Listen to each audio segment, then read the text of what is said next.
Welcome to Occasionally Posh, where we enjoy life, laughs, and shenanigans. I'm your girl, Chastity B.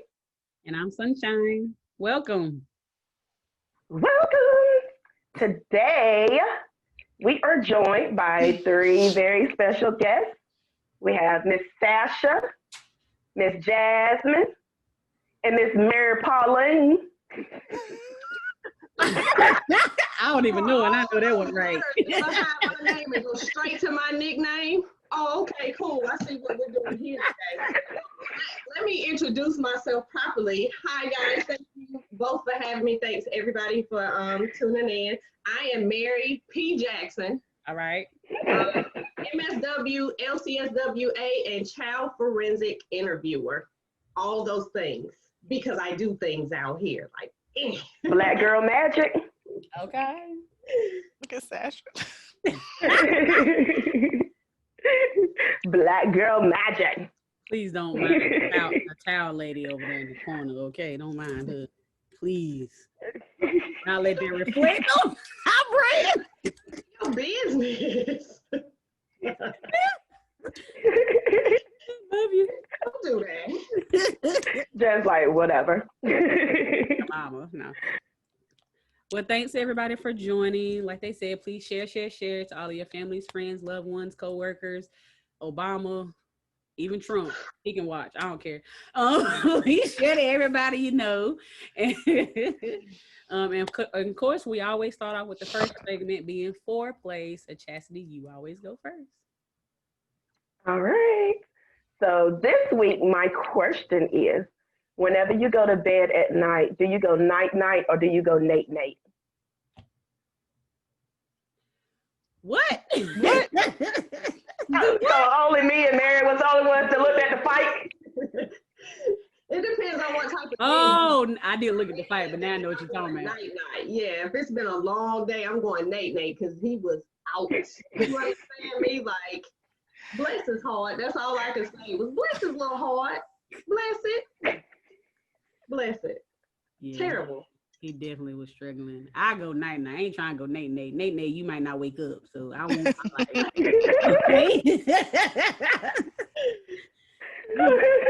He went out like. How about you, Jazz? Like a drunk person. I'll just go night-night. Yes. I go night. I sleep good. Me too. When I finally go to sleep, it's Nate. I be out there like laid out. Ruling out. She do. She don't answer her phone or nothing. Yeah. All right. So for my would you rather question, it might be a little too deep, but this is more of a deep episode, so we gonna see. So would you rather date someone you love or date someone who loves you? Ooh, I've seen that question before. Chastity, you sitting up there looking like you got to think about that thing, child. Okay. So because I have been in love before and wasn't loved, I'm gonna choose to be in a relationship with somebody that loves me, because I want to know how it feels to actually get the 100% love, and not this raggedy mess that these men be out here giving me. So sweet. I know. Gotta love too. Like you was grown and everything. I know. She grew up overnight. Gross. All right, Miss Mary, what about you? I think I know that I've been in both situations before. I think that I'm selfish when it comes to that at this point, so I would rather be with somebody that loves me. So yeah, I'm selfish. What about you, Jazz? Nothing wrong with it. Jazmine? I'm going to say the same thing. Somebody that I loves. concur. What about you, Sasha Fierce? Yeah, I'm gonna go with them because I've only been in one like real relationship. So I want somebody to love me the way that I give love.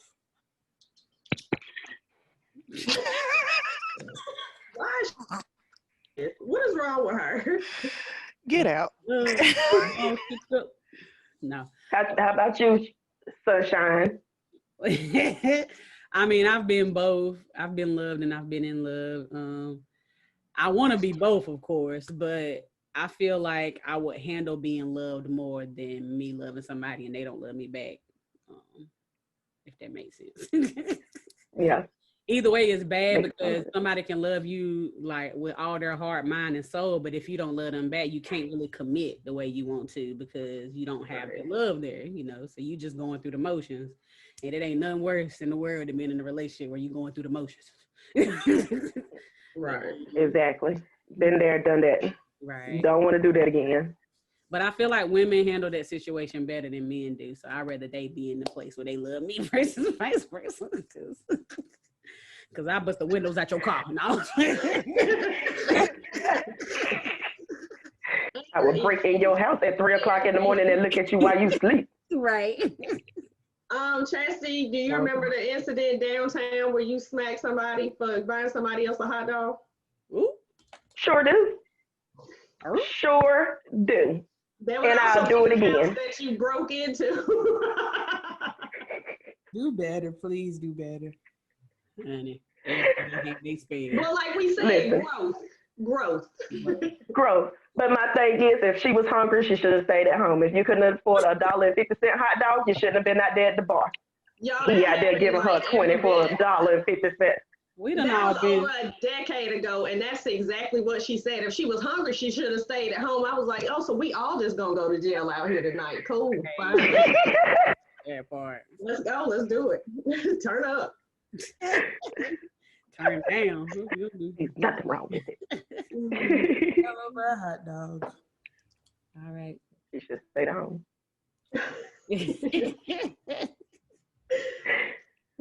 All right, so for the next segment, we always go to our what's happening and what's up, and Chastity's leading it tonight, so go for it.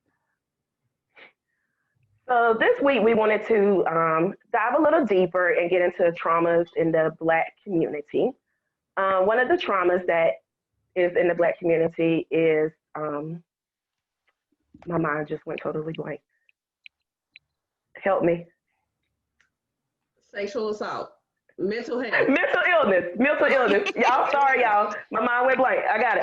Okay. So mental illness in the Black community is pretty heavy. Currently, there are close to 40 million people in the U.S. that identify themselves as Black or African American. Research has shown that the Black community is 20% more likely to experience serious mental illness issues, such as major depressive disorder and anxiety. Black adults between the ages of 18 and 25 are experiencing a higher rate of mental problems and lower rates of utilizing mental health. Besides the fact that there are a lack of resources in some areas, we have to take into account that the low utilization can stem from lack of trust in the medical system, inadequate insurance, mental health providers that don't look like us, financial reasons, and in my personal opinion, backlash from family members and the community. So I guess I want to start this off, start the podcast. Huh? I said, don't forget the church. Oh, sorry. So I want to start this off by asking, oh, honey, that's next. We're going to touch on that. So I want to start this off by asking, like, why is there not enough resources out there, especially for African-American people? There's not really a lot of us in the mental health that we see. And then if we do see them, they tend to go to the bigger cities instead of staying in the small areas where there's not really anybody there. All we have are Caucasian therapists around here. Like, I was searching for therapists, and the nearest one that I could find, I mean, it was some like around here, but it was like so sprinkled compared to non-Black. I'll start first. Oh, sorry, go ahead. What'd you say? Nothing, you could. Okay. I think that as Black people, we don't use the resources enough. And so I feel like as another Black woman, like, why am I going to put my business in an area where it's not going to be utilized? And I know that might not be the best way to look at it, But if I have expertise in an area and I want to spread it, I want to give my knowledge to people who are actually going to use it and take into account what I'm trying to tell them. I feel like so many times in the Black community, we get wrapped up in, oh, just pray about it, it's going to be okay. But I feel like God put mental health professionals on this planet for a reason. And so I think that that's one of the biggest issues. Like, we don't use some of the resources that we're given. Yeah. I agree. I also feel like that mental health, as far as being able to pay for it or having good insurance for it, it's like putting a back burner of insurance policy. So a lot of it, even if you have insurance, you can't afford it, or you have to make it deduct. Like now, I'm at a job where I have good insurance, where I only got to pay $30 a visit. But my past job that I was at for 6 years, I would have to pay $100, $200 for one visit. So you can't afford to go. And then on the vice versa of things, therapists don't take Medicaid a lot of the times because it's not paying out enough.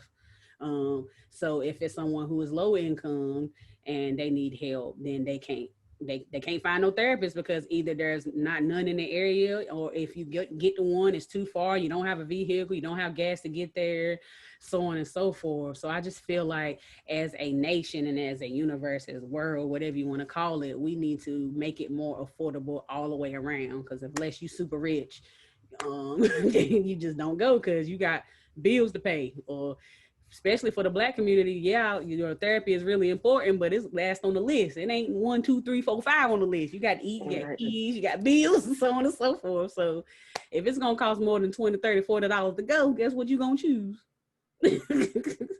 Right. So that's what I've seen, especially working in the nonprofit area, where we couldn't get people help because and money makes the world go round. Yep.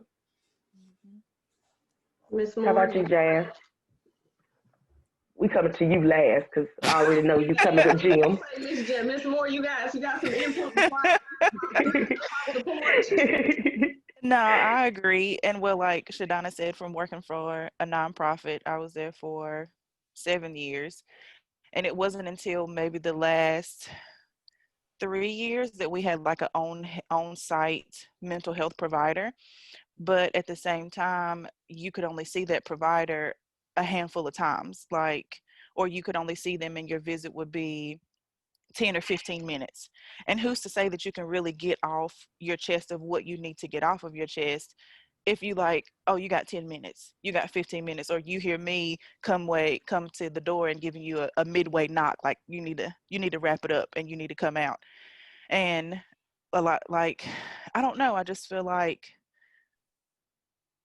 I don't know, like they're not really heard. Like me being a person of color and having a person of color patient come in and they tell me their problems and I listen to them and I can relate, versus our behavioral health person wasn't of color and she's just like, I don't really know what she wants me to do for her. And I'm like, I know what you need to do for her. What you mean? Like, Right. but yeah. And I think, like Sasha said, oh, just pray about it, honey. You're gonna be all right. It's, where am I gonna find a wallet of $100 bills beside my mailbox? Or is somebody else gonna help me get through this family disaster that I got going on? Because I'm trying to mend this relationship and this one to help my mama do this, and this, and it's just, I feel like if you don't talk to somebody, it really is like a never ending cycle. And the part of it is if I have family trauma or I have issues that I don't talk about, I take the risk of my children having these problems and they don't have anybody to talk about. Like if I have something that I need to get off my chest, or if I have something that is psychologically wrong, I need to address those things. You can't give 100% to somebody else if you aren't even halfway to 100% yourself. And that's why it spreads like wildfire. Like you don't realize like how many bridges that you burn when it comes to things like that. Like it's just, I don't know, we could go on talking about this topic forever. Like it's just so much. It's just like you don't even know where to begin. Like just us having this conversation right now, it is legit the tip of the iceberg. Like we ain't even nowhere near the water at all. Right. And I want Mary to talk, of course, but just to tag on what you said, but a lot of Black people don't trust white therapists either. Yeah. Which is Yeah. It's some really good white people. I mean, I'm all about black girl magic and black therapy, Yeah. black, but sometimes you got to take what you can get. So if it's either Right. being healthy and having this white therapist, then that's the better choice than say, oh, I ain't got no black therapist, so I ain't gonna worry about it. Right. That's not the Right. answer. It's like either way, you need to find help. I had a white Mhm. therapist not that long ago, and she was amazing. And Mhm. she knew when she couldn't relate to things that I may want to talk about, and she knew what was going on in the world. And she was like, I don't know what the black community is going through, and with Floyd and things like that. She could, she knew how to get through my problems, and she was Mhm. black. So Right. I hate for people to. Of course, I want way more black therapists out there, but I don't want that to be the reason why you don't get help. Right. I Right. think Black people just don't trust a lot of people in general. Like, I don't think it's just like white therapists. Like, I think we've been so conditioned to like, you Keep it don't inside. in the house stays in the house. Like, and Mhm. I think that too many of us have taken that and we have went entirely too far with it. And that's why you have kids who are like, who go through things at home and they're not willing to tell anybody, because what happens in this house stays in that house. And now you have adults who have trauma that's never been addressed, and now we got a whole nother issue. Mhm. And you toxic. I don't care if you are my mama, my father, my grandma, my baby sister, my cousin. If a relationship is toxic, then it is toxic, and you need to let it go for yourself. Like that's just it. Like All right, Mary, go ahead, finish it off. All right, guys. So, as everyone said, representation definitely matters. That was one of my main reasons for wanting to do what I do, is because I work with primarily adolescents, children, ages 5 to the top tiers like 21, and I deal in sexual assault, human trafficking, incest, that kind of stuff. As a survivor of childhood sexual assault, I feel like maybe I would have been a little more open. I was always open. That's another story for another day. But I would have felt better talking to somebody that looked like me. You see what I'm saying? Like, representation matters. Putting yourself in a position to where you can have these little black girls and boys come and have a conversation with you about what's going on in their home, because everybody has already touched on, secrecy is something that's huge. And the black community not tearing each other down and not wanting to get such and such in trouble. So that representation, seeing people that look like you is definitely a thing. Right. Somebody also touched on the price. Therapy is expensive. I'm not gonna sit here and hold you and act like it's not. I am one of it's a lot of us out here that do accept Medicaid. I'm one. You can go online and search, of course, and find out who your Medicaid providers are. There are also some that operate on a sliding scale, according to what you can pay. So I know that with everything going on, that like you said, therapy is not top tier as far as where you're gonna put your money at right now. We're in the midst of a whole pandemic. So there are some that are not in it just for the money, that will, work with you on a sliding scale. Resources, it's some places that mental health help sucks. Like, it's terrible. Like, it is some agencies that do not have the client's best interest at heart. It is about billing and that kind of stuff. But don't let one bad experience turn you off. You know what I'm saying? Sometimes you don't find a partner that you want to spend the rest of your life with on your first go round. So don't expect that with therapy either. I have a therapist, I ain't talked to her in a minute, but it took me a while to find a therapist that I felt like I clicked with. Like, it was a process of me finding somebody that I felt comfortable with, because you are going to be telling this person your deepest, darkest, innermost, all of that kind of stuff. So yeah, money, don't let that deter you. Sliding scale, Medicaid is a thing. Representation, like Sunshine said, of course we all prefer to talk to somebody that looks.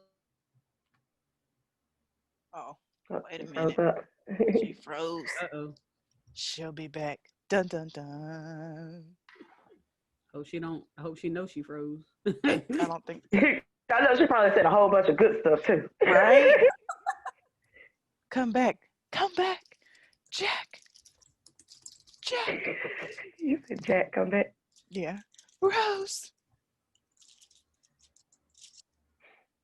She probably ain't. All right. So while she's getting fixed up, I want to go to the next topic while she's getting fixed up. But I do want to point out that right now is open enrollment for insurance. So reach out to people to see if you can get signed up for insurance. Hopefully, you can find some insurance that will help cover for mental health. Also, look into your local community health centers. A lot of them have sliding fee scales where you can go see a doctor as well as a therapist for a lower rate than going to a regular place. Like, I just want to reiterate on what everybody else said. Don't be afraid just because they're not your color. They could really be a good therapist for you. So use your resources. Don't be ashamed. Don't be afraid. This is a battle that a lot of us are fighting, and we got to get through it because you don't want your storm to rain down on your kids. Right. In Chastity, there's a website called Therapy for Black Girls for those people who do prefer a Black therapist. And it's like you can find the nearest Black therapist in your area. So please use that as a good resource. A lot of people don't know about it, but I try to tell everybody I know. What's the name of it? It's called therapyforblackgirls.com. Okay. And also, She's back. She's back. also contact the therapist in the area to make they'll work with you as well. A lot of therapists won't work with you as far as payment. They want that money up front. But you know, sometimes you can run into a good therapist who'll be like, we can set you up a payment plan. So you won't know unless you ask. Right. So Okay. So welcome back. Girl, AT&T, as much as I pay these suckers, you already know I'm calling tomorrow and I'm going to cuss out about 5 good people because I'm going to call, cuss somebody out, hang up on them, call back, get somebody else, cuss them out. Don't be messing up my podcast, baby. I'm out here trying to do things. And listen, y'all out here killing the vibe, but I'm back. Hey, y'all, how y'all doing? I cannot. So we're going to go to another topic. It's still within the same topic, and it's something that I think all of us pointed out was church. I feel like church drops the ball when it comes to when it comes to mental health, when it comes to domestic violence, when it comes to drug use, alcoholism, like everything. I feel like church, they do not do what they need to do and what they should do. They tell you to pray. God didn't make you stupid. Prayer is fine. But if you can go out there and find resources, get resources, you still need to talk to somebody. If you need medicine, you need your medicine. Prayer is not going to fix a mental imbalance. And church people need to remember that, figure that out, and do something. Do better. have you a resource guide or something. Everybody got the outreach mission. I'm just saying, do something better. Right. You ain't got to do nothing about it personally, but you can refer them to someone who can help them. But don't just pray over them and throw some oil on them and say, all right, you're healed, and be done with it. Because it don't work like that. Okay. That is a conversation I had with Chastity earlier when we were talking about, mental health in church. And I was like, with that, I mean, of course, if prayer is what works, meditation, whatever, but sometimes it doesn't take just one medicine to cure something. You know what I mean? So there's nothing wrong with prayer and therapy. Right. Go to church, then come to me.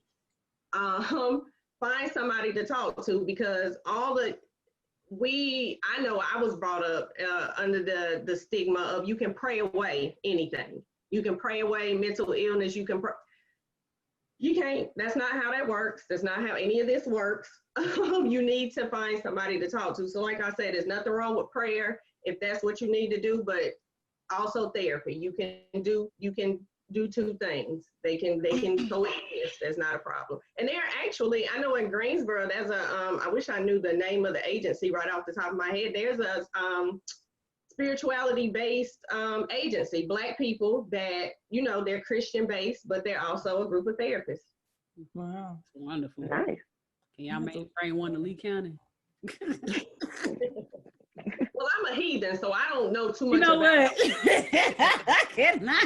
I'm just putting it out there for the people that, do, do those types of things that, hey, there's somewhere for you too, but I'm a heathen, so do with that what you will. Don't call yourself a heathen. Just say he ain't really? through. I cannot. Said I'm a heathen. You remember whenever you was almost the first lady? I was the first lady. And now you a heathen. I love it. I'm a heathen, but I'm a dope Black therapist. So, I mean, I get in where I fit in. Just say, I do a lot of things. I'm making way. just say he ain't through with you yet. Don't call yourself a heathen. Just say he was still working on me. I'm going to have a conversation with you later about how I am a heathen.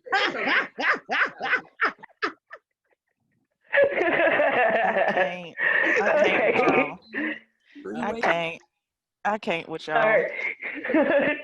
So we're gonna go to the next topics, which is something that y'all brought up of what happens in the house stays in the house, which is something that we grew up as hearing in our Black community households. Mm-hmm. So one of the things that I know a lot of people deal with is domestic violence and then sexual abuse, which can stem from family members or friends in the community and all that kind of good stuff. So with domestic violence, statistics show that 1 out of 3 women and 1 out of 10 men experience domestic violence in their lifetime as a whole, white and Black included. Of that, more than 40% of women experience domestic violence. In a report from the National Center for Victims and Crimes, it was found that 53.8% of Black women experience psychological abuse, while 41.2% experience physical abuse. So, excuse me.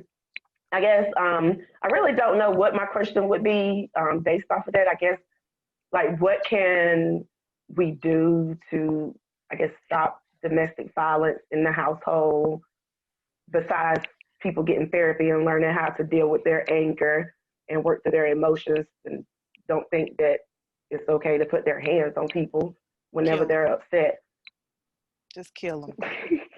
No. I mean, that was my first choice. Lorena Bob.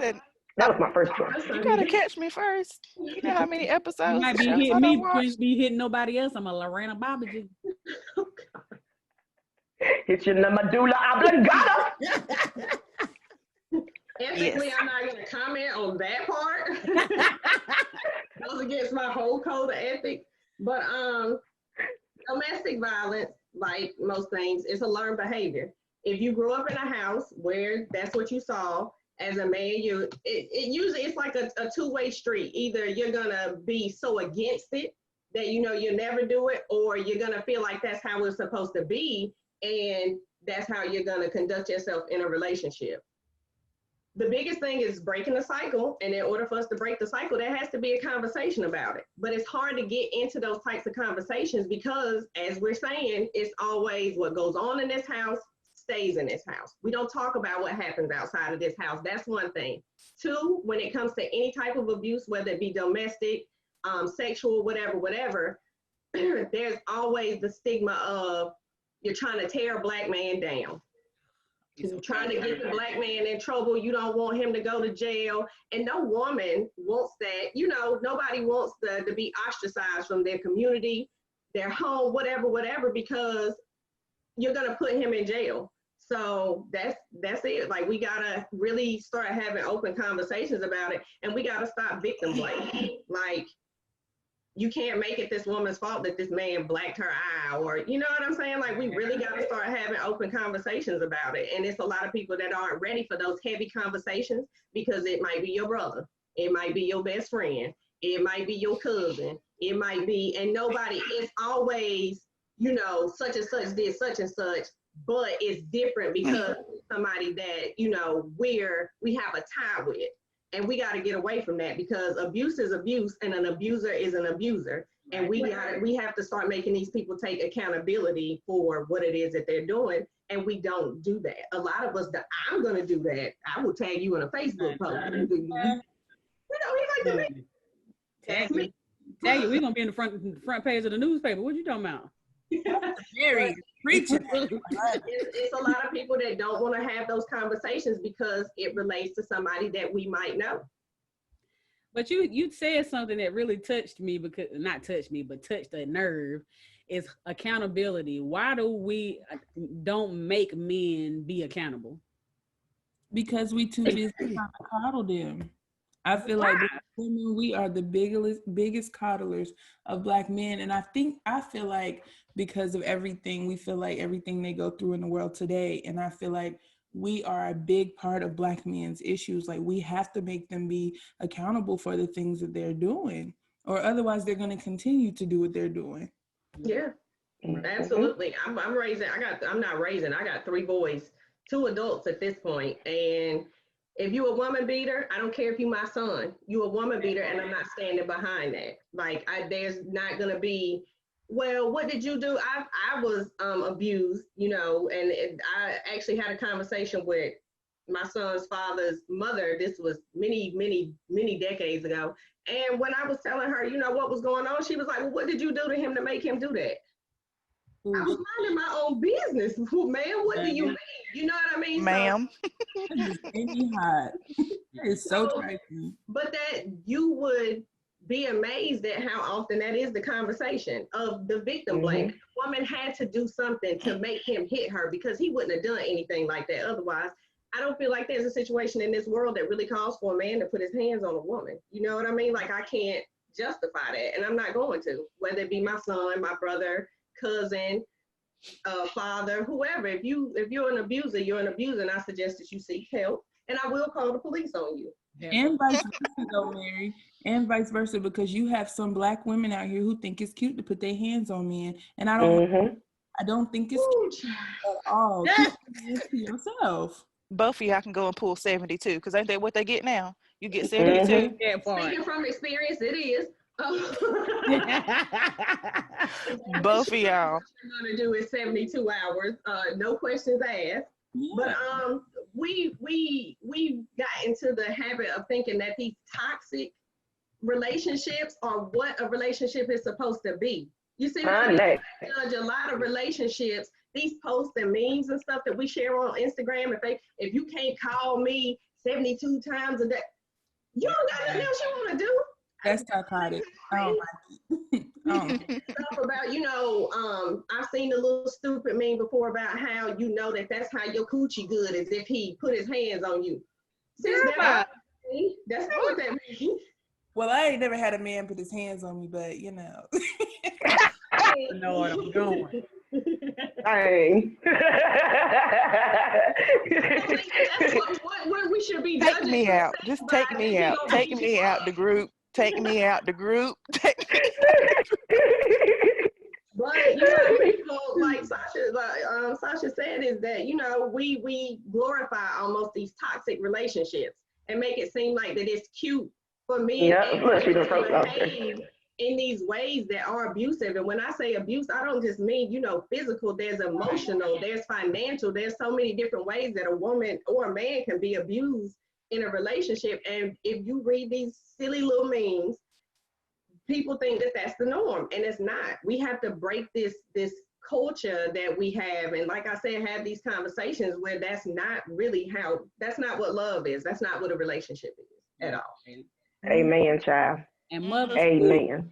Mothers out there, please stop coddling your child. I'm letting my children know early. My son ain't but 12 years old. He already know if he get locked up, I ain't bailing him out. If he hit a woman, he gonna be by himself. I don't care. If it's wrong, it's wrong. And what you not about to do is have me financing your mess. Is all I'm saying. You on your own. Please stop making these men think it ain't nothing they can do that's wrong. That's why so many children out here that don't have their daddies in their life and so on and so forth. Because you are out there making excuses. Well, he really is trying. Mm-hmm. And I feel like that is a huge excuse. Chastity has met my little brother. Awesome dude. 24, 25 years old, 2 degrees. Never had a dad, doesn't even know who his dad is, never seen him, and he still turned out just fine. So that whole excuse of not having a man, I don't want to hear that. That's not an excuse. If you're angry, seek therapy. I'm here for you. Dope Black therapist. You know, and people kill me with that, that people have to have a dad, that boys need a dad around. Yes, it would be great for boys to have a dad around. but there are so many men out here that are doing very good that didn't have fathers around. I mean, look at LeBron James. You know, I don't think his daddy was around. I think his mama was the one that raised him. And I mean, as far as I know, he seems amazing. He turned out good. You know, I just don't think that that's an excuse. I mean, it is, men do need to step up and be dads to their kids, but it's not an excuse for little boys to grow up and be bad men. Right. And I think It's not an excuse. capacity, like for me, it's like you have people who use it as an excuse and you have people who use it as motivation, which Mm-hmm. and so I think that we just have to do better, like about telling our black boys, like, yeah, maybe your daddy is not here, but be better than him. Like my brother, his biological father was rarely in his life, but he just had a baby. And when I tell y'all, like the best daddy ever, like everything revolves around that baby because he didn't use it as an excuse. He used it as motivation. I want to be better than what my dad was. And so I think more people have to do that. But to answer your original question, I think we have to stop trying to cover up some of the stuff that happens in black homes because I feel like that's why we grow up with these kids who are just severely traumatized. And so, like Mary said, they're continuing the cycle and they don't know how to break it because they're just told like, cover this up. Like that's your uncle. He didn't mean to do that to you. Yes, he did. Yes, he did. And stop lying to these kids. He meant exactly what he did. And he needs to go to jail. Yeah. That's the thing. Amen. If my kids ask me a question about someone and I don't know the answer, I'm not going to make up a lie or an excuse as an answer. Like when your Mm-hmm. children get to a certain age, younger children, they might not understand the whole picture. So of course you might have to dumb it down just a little bit.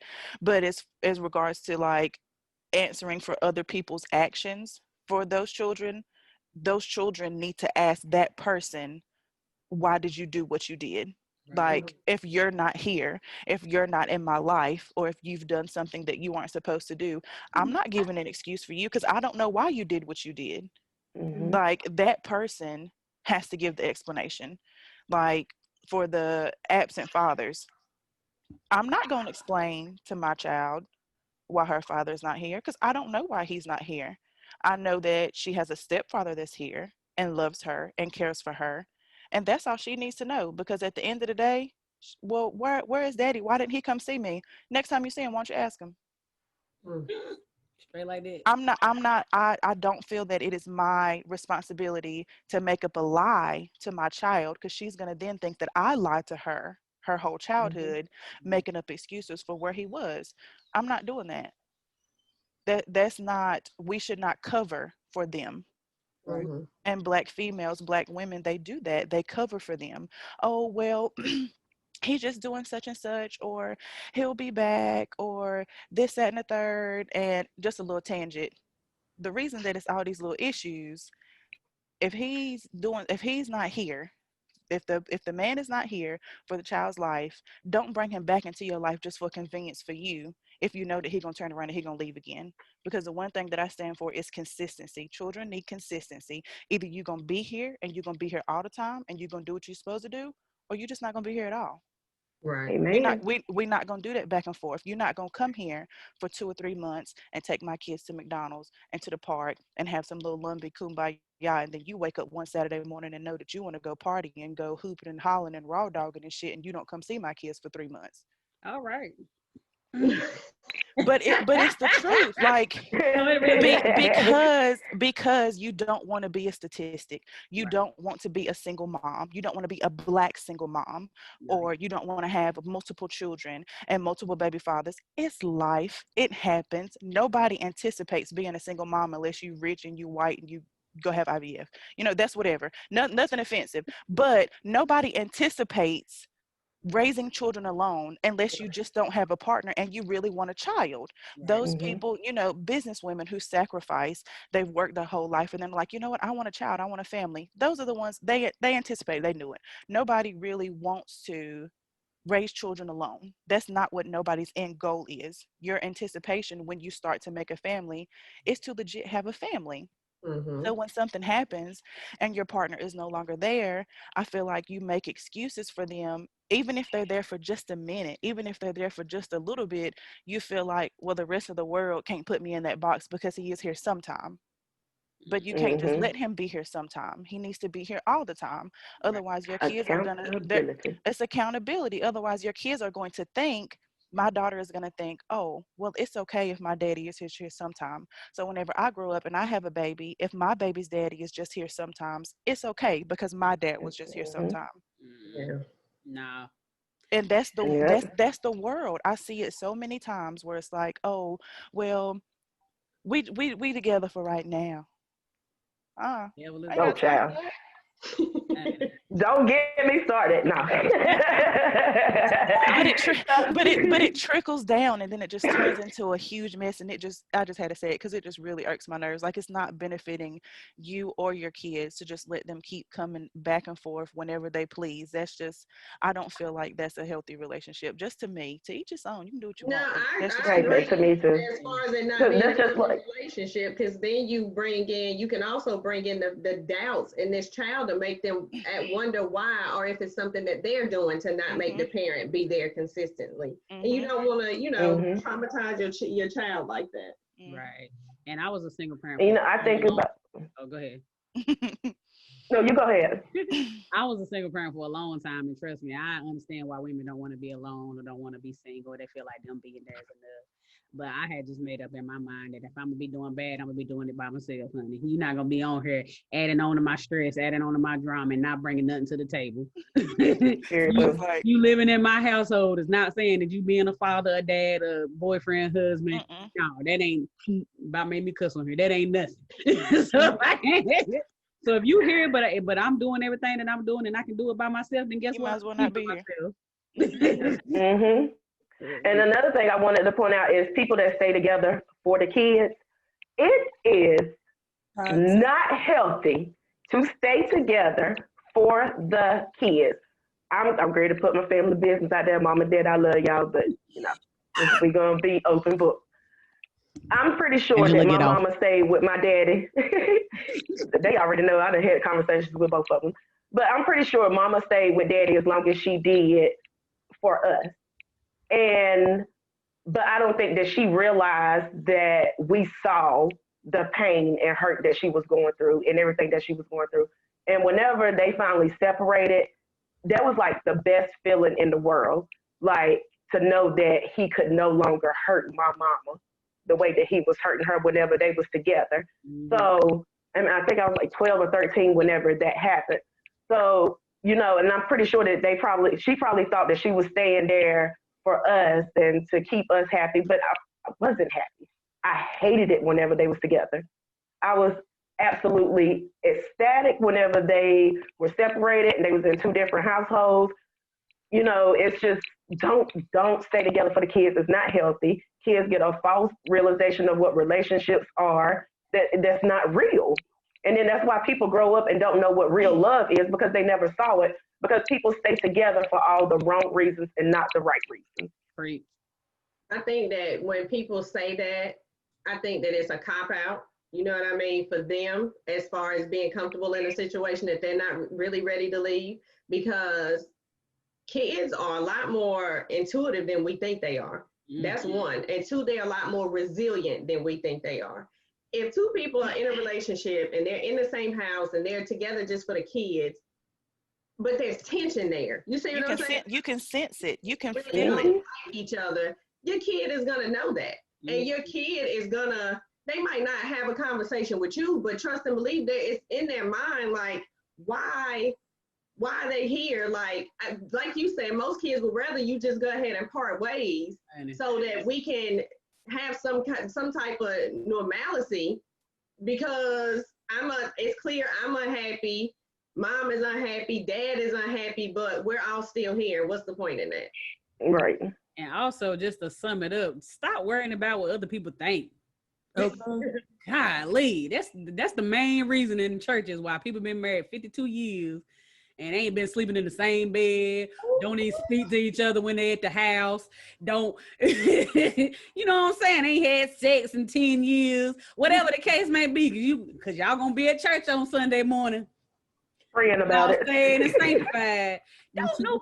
Guess Cars. what? All you is at church is on maybe when you go to the practice, you go to Bible study, and you go on Sunday. But guess what? You got to deal with that woman or that man or all the rest of that week. So, how you gonna be your best self if you worrying about what other people look? The only time you need to worry about how you look is when you're trying to go out and you look good. And let me tell you how you can do that. You can go purchase you an item from Sale Dress.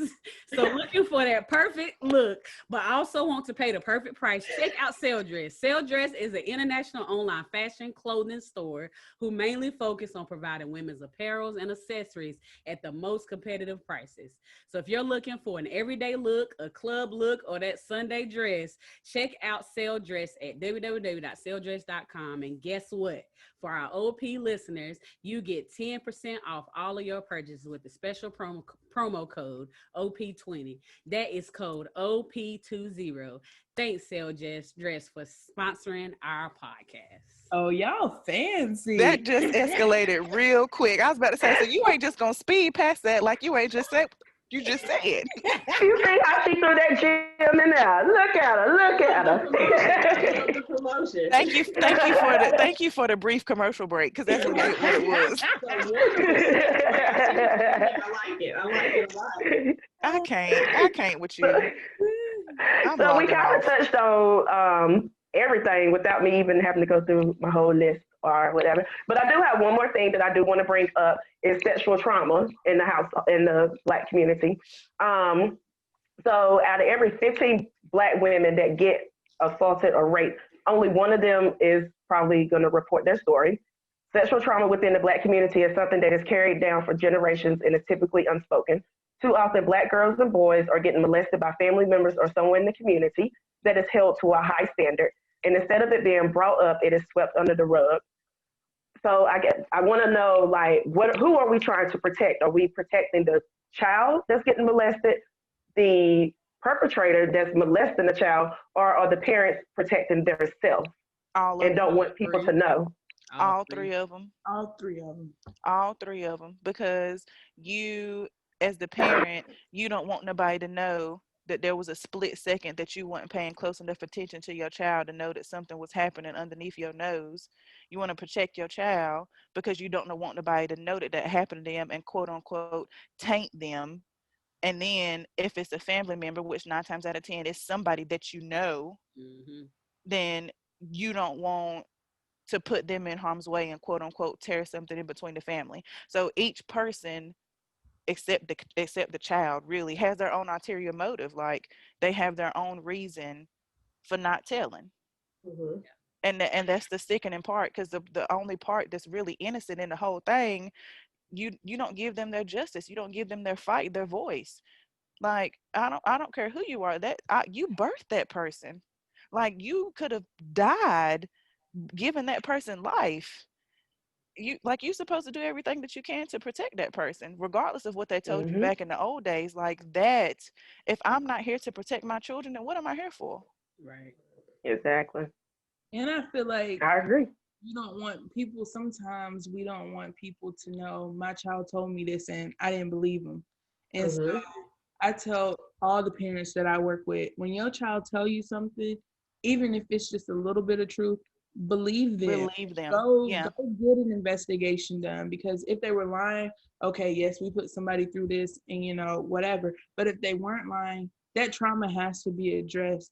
Y'all will never believe me when I tell y'all I had a child sit in my office and tell me everything her uncle has done to her since she was like a small child, and mama knew what was going on and you did nothing to stop it.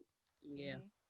I was like, how can you? Like, this is your child. Like, your child is telling you what this grown man is doing to her and it's hurting her, and you don't feel the need to do anything about it. And I just don't understand, like, how as a community we can allow our children to go through stuff like this to protect an uncle that truly, if you don't care about my child enough to keep your hands off them, you don't even care about me. So, but we're trying to protect this, and I would never understand it. And it bothers me because, like, that's sex can be a very traumatizing thing if you're not ready for that. You know what I'm saying? And I don't know any child in elementary school that's ready for that type of thing.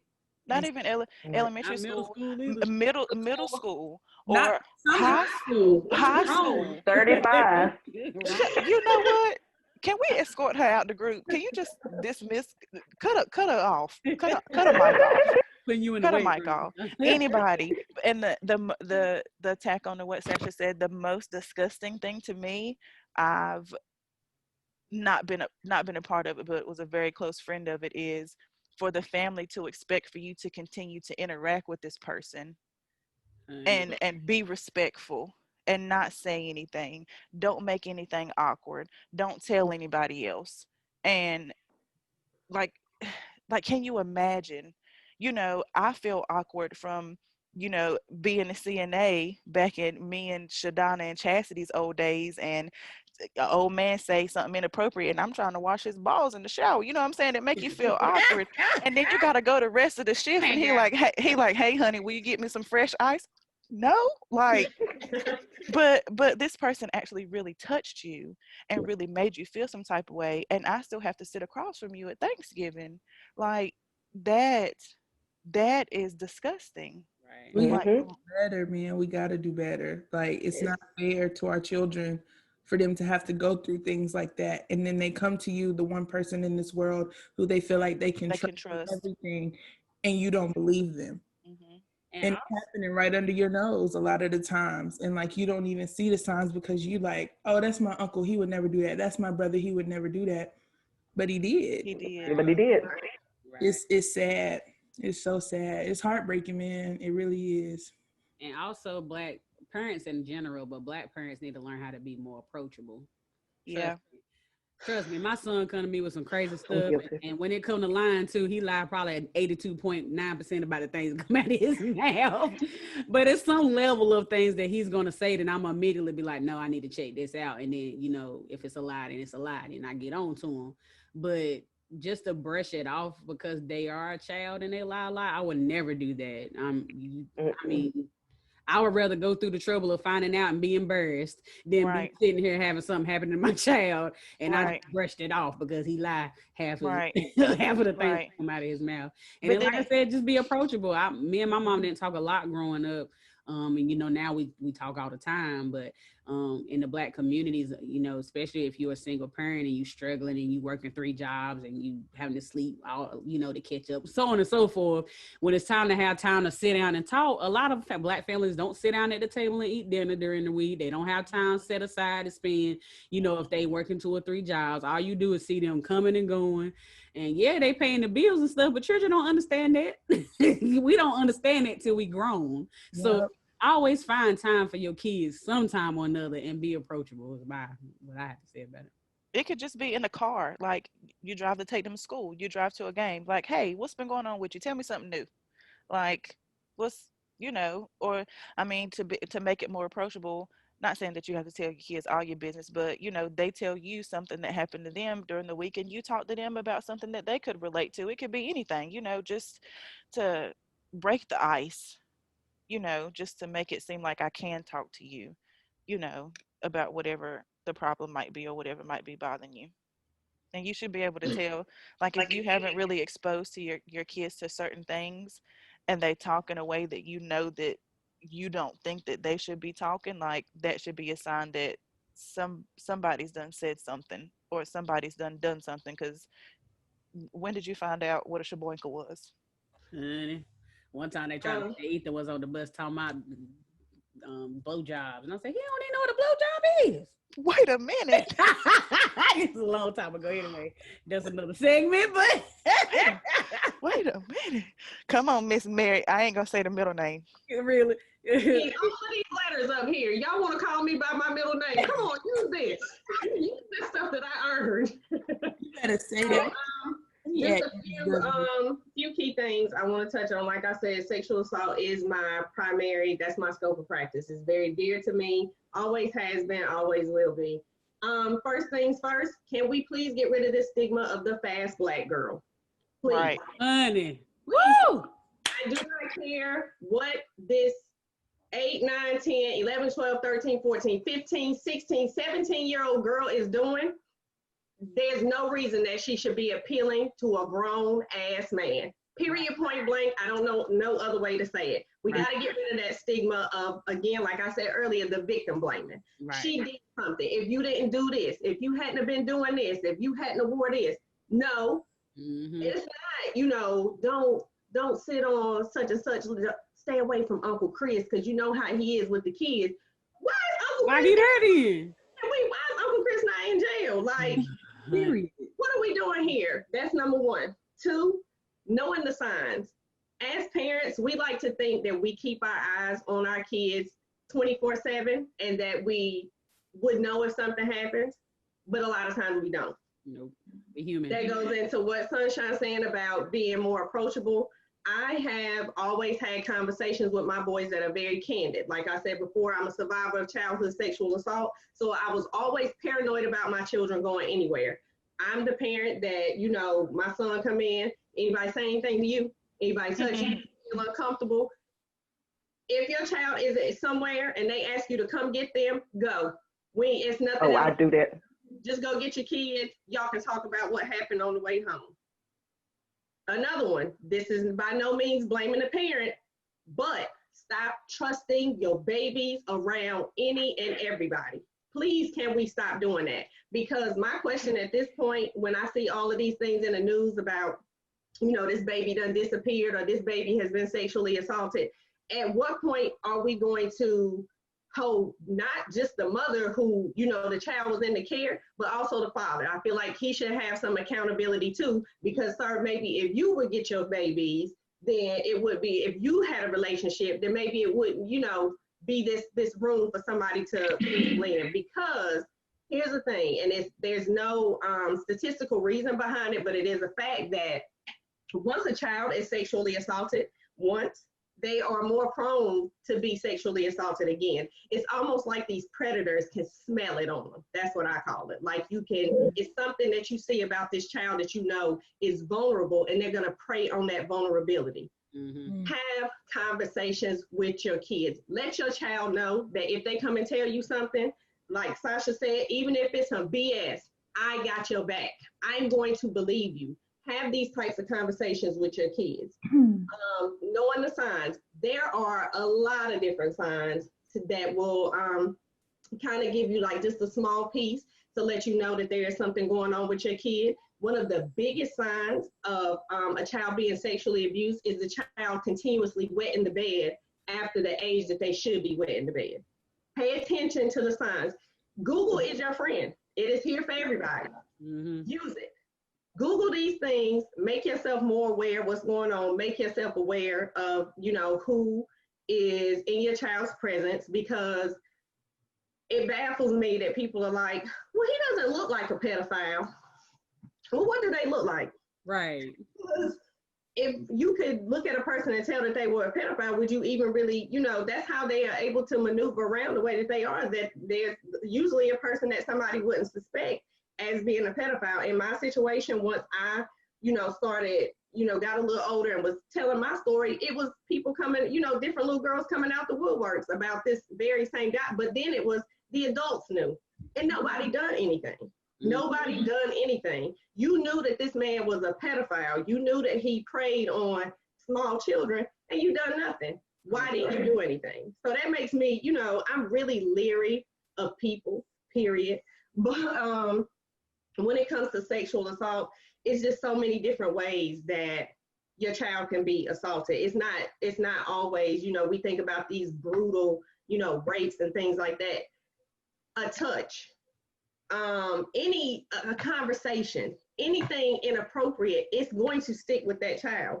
Be mindful of who you have your children around. And if this person has this reputation or you've ever heard something about it before, be mindful of that. Like, be really mindful, and don't do this thing like we talking about the whole secrecy and, oh, I don't want them to get in trouble. And I have had so many different cases where it's been just that. I didn't want him to get in trouble.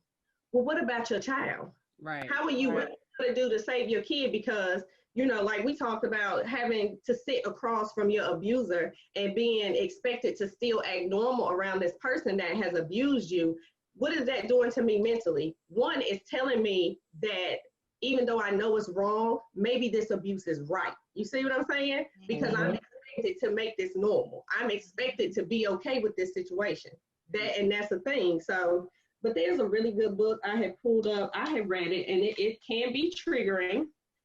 I got it on my Kindle because I'm not paying for the book because student loans. But can y'all see it? No secrets, no lies. I'm about to look that up. Let me write that down. Let me put that in my notepad. It is how Black families. I love a good book. Sexual abuse. There is very graphic. It is written not only from the some of the survivors' point of view, but also this person interviewed some of the abusers, and it talks about how you have to be in a good mind state to read that book. When I had started reading it, Brittany was like, "Girl, put that book down. Like, don't do this to yourself." But I needed to be able to process some things in my head, so it was a good read for me. But like I said, you have to be in the right mind state to read it. But it's still a very good book, and it does talk about how it's uncles and daddies and older brothers and cousins and your cheerleading coach, and it's all of these different people. Mm-hmm. Just a recap: fast Black girls, stop this. I hate that. Yeah. I hate it. We gotta stop victim blaming, knowing the signs, and we have got to stop protecting these abusers. There is no excuse for us being okay with somebody molesting or abusing our kids, and we fine with it. I don't get it. Right. I agree. No, I'm laughing at I just had a question. No, I'm cutting Jazmine off. I'm cutting off.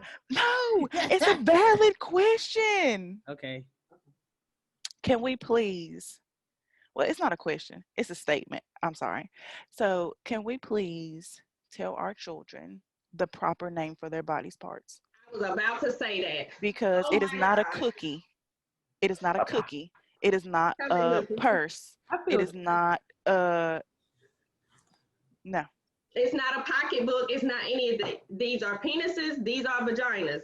As a child forensic interviewer, let me tell you this.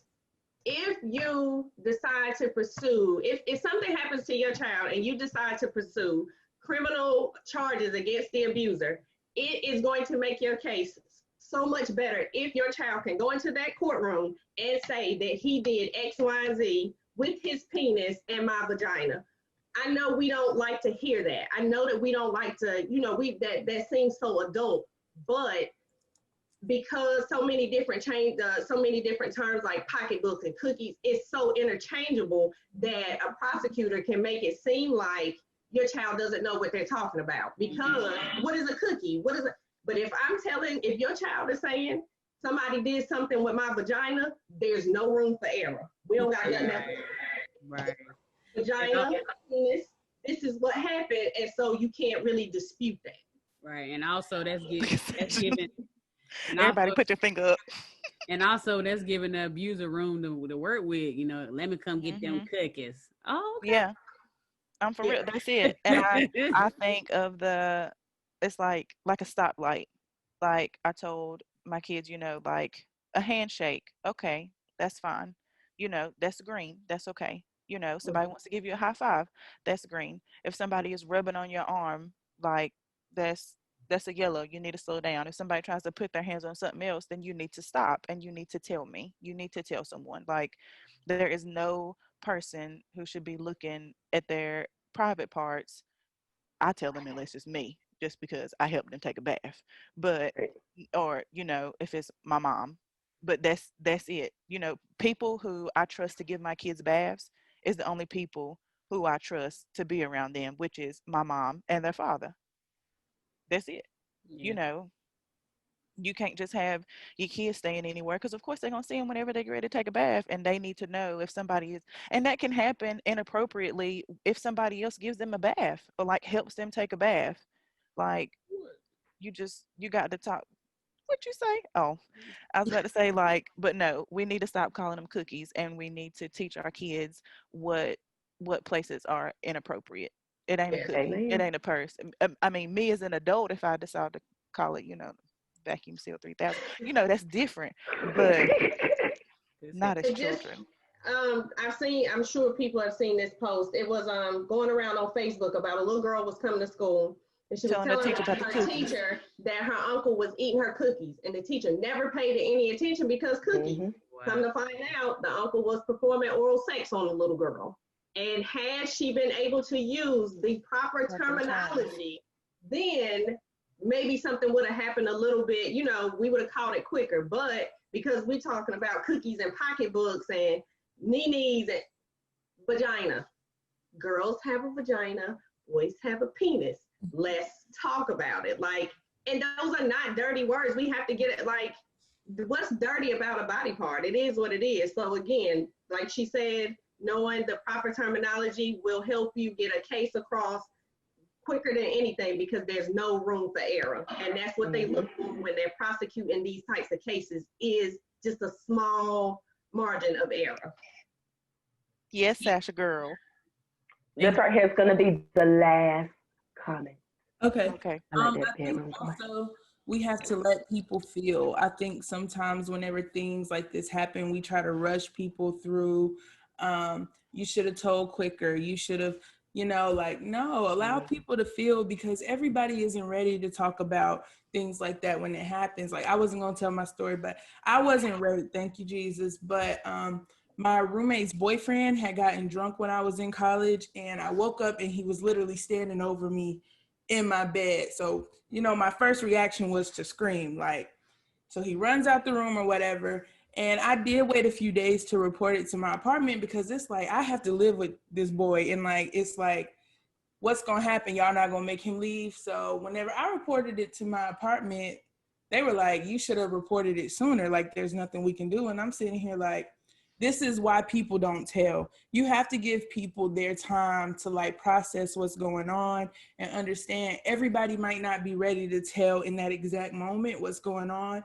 But whenever they do, make sure you handle the situation and address it appropriately, because that, like I said, that's what stops a lot, especially children. That's what stops a lot of children from coming to tell. I work with kids every day, and when I tell you, they will tell you anything you want to know and more if you just listen. But you have to ignore it, and you can't tell them they're lying. Even if they are, you have to be like, okay, and navigate through it. But as soon as you open that door, like Mary said, once you give them a little room for error, it's over. You have to just listen and, like I said, allow people to feel. Yeah. And know that it's going to affect them when they grow up. A lot of women and men don't know how to love because of these situations. So, now a woman may not get a man because if he ain't, eating her cookie fast enough or whatever the case may be, I'm laughing, but it's serious. Like, we don't know how to love because of the situation. So, we need to just handle it in the moment, as parents. And stop thinking boys can't be abused, because they can be. Child. That's why I keep my kids around me.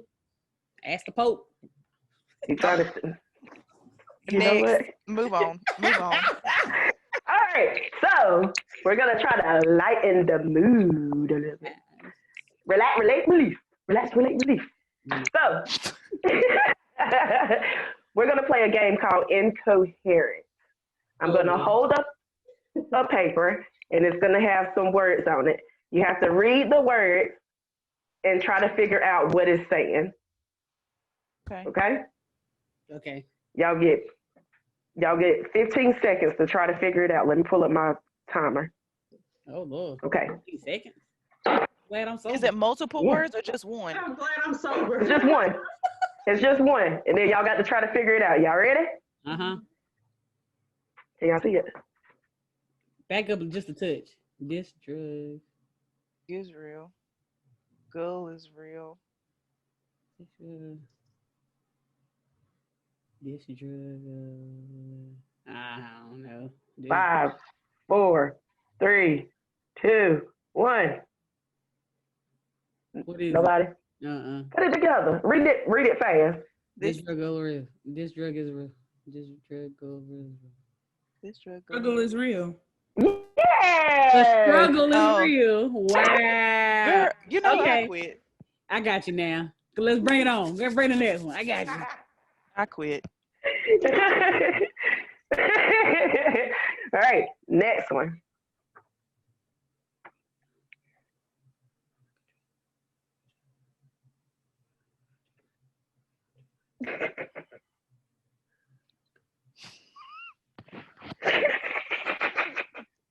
Rolling a Read it fast. Yep.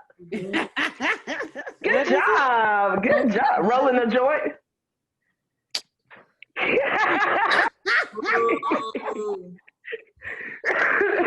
All right.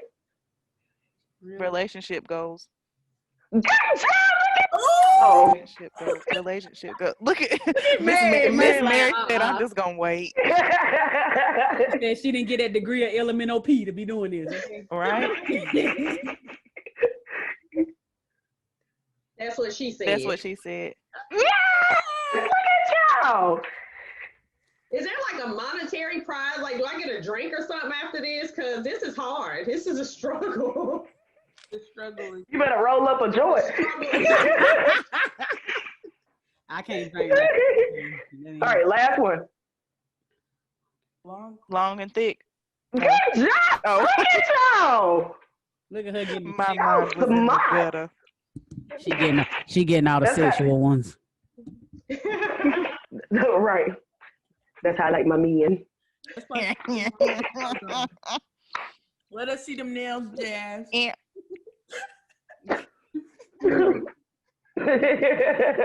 Did you see Mary's? Hers long too. I know. A long. I got a little nervous. Yeah, man. Ew. What's next, Chastity? All right, so next we went Shadon. We got to wrap it We on. needed like 2 more. No. All right, so I'm gonna with what I like to call the audacity. And typically I put up Facebook posts, but I was on Twitter and I found a very interesting video, so I'm gonna pull it up. It better not be the red whatever. Girl, bye. That would have been funny. No, Y'all know that's in High Point. and It's it's real. I thought it was a fake video, but it's real. What's so ghetto? I can't. Oh, yeah. Oh yeah.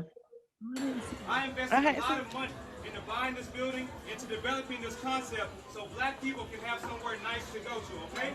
Somewhere where we can feel good about ourselves as a, come on, stop the music, please. Somewhere where our people can feel good about ourselves as a culture, okay? No, real talk. And so all this twerking and shit, take it to crime, take it to pink, don't bring it here because we're a restaurant. And so beyond that, 75% of my customers are ladies. And I'm on Down in the club where the girls get naked. How they carry themselves here. So how can I tell the men to respect themselves and you guys are twerking on glass here? If you want to do it, get the fuck out my restaurant. Because I did it for our people and I did it for our culture. So don't do it now. Don't do it again. I don't want to hear it. If you don't like it, get out because I don't need your money. I need to provide something for my people. And don't do it again. Thank you. Did he say if you can't control myself, how am I supposed to have the men to keep their dick in their pants? I don't give a fuck what I'm doing. He still need to keep his dick in his pants. All right, so before we go into it, I just wanted to give a little bit more detail because you know a video only say so many things. Right. I'm like, what happened? So the name of this restaurant is called, Lord, I thought I wrote it down. It's like it don't matter because I ain't going. But it's in Houston, and the owner, his name is Kevin Kelly, and he went off on customers because the Patreons were told to stop standing on his furniture and twerking. So on the glass. So the customer stood up on her seat and placed her hands on the window glass and started twerking on the moon. And the owner stated that he was worried that she would fall through the window, which I think is BS. Anyway, so the customers were, they were spread out between 3 tables. So it wasn't just this one person, one table. It was like a kind of party of 3 tables. And they kept being loud and dancing to the music that the DJ was playing. So after he told them to stop and leave quietly twice. So he went to them twice with no mask on and whispered in their ear, "Come on now, I need y'all to stop twerking. You know, this is a nice establishment." He went to them, coronavirus on my ear. Right. He went to them twice and they did not oblige. So that's when he just had enough and he went off. So he later apologized for the words that he used, but he also stated that no matter the music that was played and no matter what people feel they have the right to do, they should not and will not disrespect his establishment, aka his home. So the question is, who had the audacity, the owner or the ladies that were twerking? So I think Chastity had her finger up first. So we're gonna go with Chastity. I just want to say, I understand where he was coming from. But if I'm in the restaurant and I hear Cash Money taking over for the 99 2000, or if I hear got an ass so big like the sun, hope he got a mouthful, I want to run, shove it in my face. You know what? I'm going to get up and I'm going to twerk. Are you going to twerk on these people's table, though? I mean, I ain't going to stand up on the table and twerk, but it's going to be some ass shaking in there. I can't control myself over those. There's some songs I can't control myself. Like, I mean, I understand what he's saying. Yes, it was crazy for them to be up on the furniture dancing and stuff, but yeah, the table and all that stuff. But why have a DJ playing twerk music if you don't want people twerking? Right. If I hear twerk music, I'm gonna twerk. All right, exhaust me. Go ahead. I'm just gonna be the referee. Come on, Sasha. I don't think he was wrong, especially if I asked you more than once, like, to stop, and you keep doing it, like, bro, we in here trying to eat. Like, we don't want to see all that. Now, I am with Chastity. Like, if I hear that, I do thank God I ain't got no booty, so I don't be twerking. But, you know, I'm not a little shoulder twist or something. But, I mean, if he came to me in his restaurant and he was like, stop, I'm going to respect what he's saying. Like, this is his establishment. And I don't think he should apologize for what he said. He said what he said. He used the words that he used. Multiple times, and you didn't. Like, and it's not like he was just addressing one person. Like, he was just addressing it as like, look, I'm saying this out loud. Like, it is what it is. And I think too many times we apologize for what we say. And no, I said what I said. Okay. And then your truth. I ain't got no hair to flip, but I mean, yeah, they were wrong. And if I see it from both point of views, I think they both was wrong. But as a business owner, you got to learn how to communicate effectively and in a positive way. So now all you're going to be known as is that you went over there and told people to get the F out your restaurant. You're not, even though he wasn't wrong in what he said, it's how he said it. I say that about everything. Yeah. So yes, they shouldn't have been twerking in there. But like Chastity said, if you're going to have a DJ, then that's who you're going to attract. There's people who are going to be like, oh, we can go up here and get us some breakfast and twerk at the same time. Right. You know what I'm saying? So but he shouldn't have went off like he did, in my opinion. He should have just had them escorted out and then just went on about his business, in my opinion. And why was they on the tables? Like, that is so ghetto. Like, what are y'all keep your if you're not gonna clean that glass, like, don't put your hands on my windows. Right. But keep your feet on the floor. Right, you up on the table where people are gonna eat at, acting like this. You keep your feet on the floor. But at the same time, you got the DJ in there, got it sampling out the club. I mean, if you got to turn to the DJ and say, "Hey, DJ, stop the music," right? Like, come on now. Right. We can do that in a restaurant. We can't even stand on the benches in VIP at the club. Like, why would you? Right? Who can't? Who can't? That's your problem. I was about to say, Supposed to. Okay, you're supposed to be on the floor. That's like coming in my house and standing on my couch and I didn't ask you to get down twice. You can go. Because your couch, nigga. My couch. Okay. Chastity is I've been in a club atmosphere with Chastity where the bouncers coming over there like, ma'am, can you get down? Ma'am, can you get off the back? And Chastity's like, yeah, I'm gonna get down. And as soon as he leaves, she back up. And I'm like, girl, again. So we just turning up. All right, everybody. I'll tell y'all about the time I got kicked out the strip club one day. Okay. You don't got to. All right, I'm gonna go ahead and tell it. Because I was in the elevator whenever you stole that man pizza. You know what? That pizza was good too. That pizza. You are. No, but look. Wow. I think we let that man 2 slices. I woke up. Yeah, slice it out. I think he might have had one slice. I woke up the next morning. I looked to my left. I seen a boot. I looked to my right. I seen a bra. I looked over at the TV. It was a slice of pizza hanging off the edge. I don't know what happened that night. I was asleep. They call a cab. Ain't nothing happened. I was just drunk, hot, and I went to bed naked. Honey. I done seen all There this. you go. Period. I'm gonna tell y'all about the time I got kicked out of the strip club, and then we're gonna end this. So we had went to the strip club, right? We was in Fayetteville. There was some white people in there, and we just stopped by there, get some drinks or whatever. So the girls, they was like, I had met them in the bathroom. If you ever go to the club with me, and back in the day, I used to be in the bathroom mingling with the people, becoming their best friends and their therapists and stuff. So I had became friends with the strippers in the bathroom while they was getting dressed. So I come back out, and they up there dancing or whatever. They was like, come on.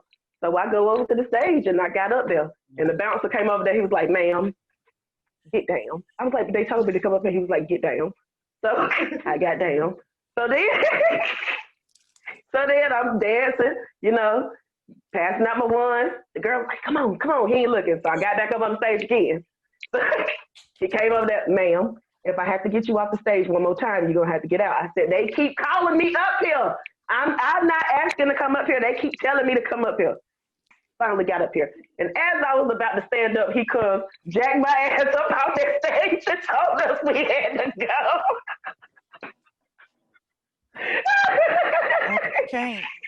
I can't. Just tickled about it too. Just tickled about being put out of somebody's establishment. I'm so embarrassed that we family right now. You was not. Some folks ain't never been there. It was fun. Hey. It was fun. Good time. We all done some questionable things. Not me. Me and Chastity probably on YouTube somewhere peeing in the middle of the road in Myrtle Beach at the light at the stoplight. Hey, look, you telling too much now. Peed straight through 2 stoplights, straight through. And the car behind us ain't blowed a horn or nothing. They just sat there and waited. They were so calm. They didn't blow the horn, didn't little toot, beep, beep. Hey, you all right? Got your flashes on? Nothing. Just sat there and waited. Just sat there and waited. Just sat there and waited. I mean, watch somebody fall in their own pee and everything, ain't they? That was her. It wasn't me. It was her. I didn't do it. I did good. My shoes were too high. Don't judge my life. Don't judge me. Oh, honey, I'm good. Hey, at least we made it back to the hotel room. Everybody didn't make it back. Anyways, all right. So thanks for joining in to Occasionally Pie, where we enjoy life, laugh, and shenanigans.